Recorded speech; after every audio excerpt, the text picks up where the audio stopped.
Doctora, ¿en qué avanzó en ese sentido los trabajos, la tarea de la Oficina Técnica Penal para tratar de corregir un poco esa tan frustrante situación que se da tanto en garantías como también en juicios orales donde saturan los procesos penales?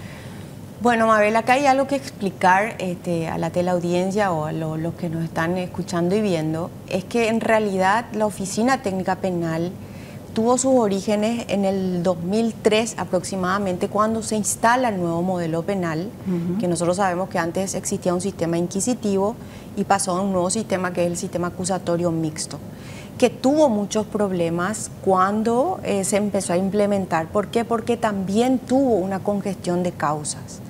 Y esa fue la razón por la que las etapas, que el proceso penal tiene 3 etapas, la etapa de investigación, la etapa intermedia y la etapa de juicio oral y público. Se congestionaban las causas en el momento de las audiencias preliminares. Entonces también eso generaba después, obviamente, la no conclusión de causas en juicios orales y públicos. Lo que se planteó en ese tiempo fue la división de etapas y eso mejoró muchísimo la respuesta del sistema judicial. La actual Oficina Técnica Penal en realidad no fue creada, sino fue integrada nuevamente por magistrados y funcionarios.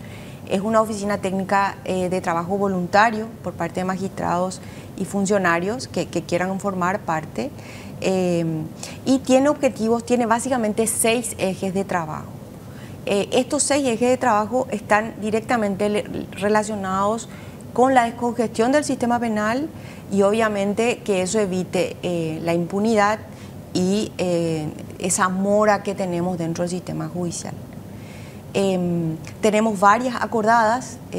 Recordarte que esto fue creado por resolución del año 2020 en plena pandemia. Fue integrado por colegas, están varios colegas, y fue integrado con el objeto de ir observando qué era lo que realmente necesitábamos para poder llevar adelante o volver a la fuente en el sistema penal. Es decir, volver a la fuente básicamente tiene que ver que el sistema penal tenga una respuesta relativamente rápida y económica, digamos, a la víctima fundamentalmente.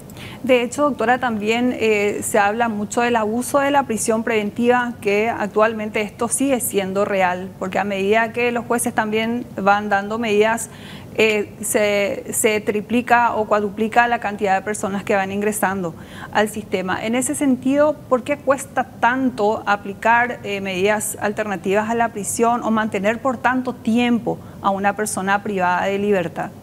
Lo que pasa es que ahí hay un dicho que dicen muchos colegas, que nadie va al jurado de enjuiciamiento por otorgar prisión preventiva, pero sí van al jurado de enjuiciamiento por otorgar libertad en ciertos casos. ¿Por qué? Porque acá hay una doble cuestión. El sistema penal es también una construcción cultural, es decir, para que el sistema penal funcione también tiene que haber una construcción dentro de nuestra propia sociedad.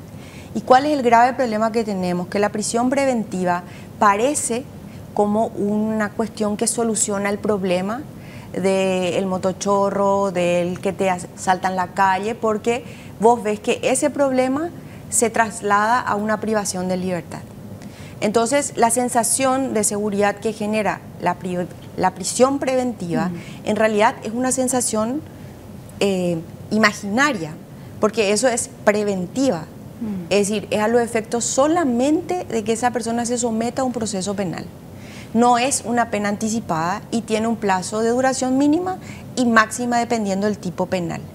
Entonces, ¿cuál es el problema que nosotros tenemos? Por un lado, la presión social en muchos casos, y por otro lado, la cuestión de tener cierto miedo a implementar o a dar medidas alternativas o sustitutivas a la prisión preventiva.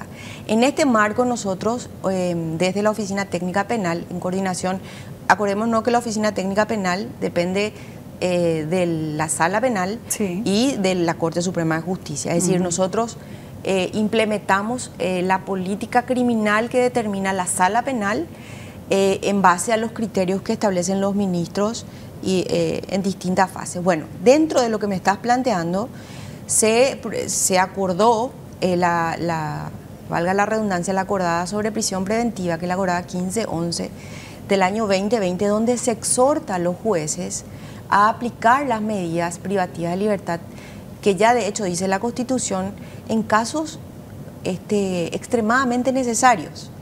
Acordémonos que la prisión preventiva es en casos en que realmente se reúnan los requisitos, no para cualquier caso. Y en este marco nosotros, te vuelvo a decir, conformamos una mesa con el Ministerio de Justicia por el problema que tenemos de la crisis en el sistema penitenciario. Es decir, tenemos casi un 80% de personas privadas de libertad con prisión preventiva.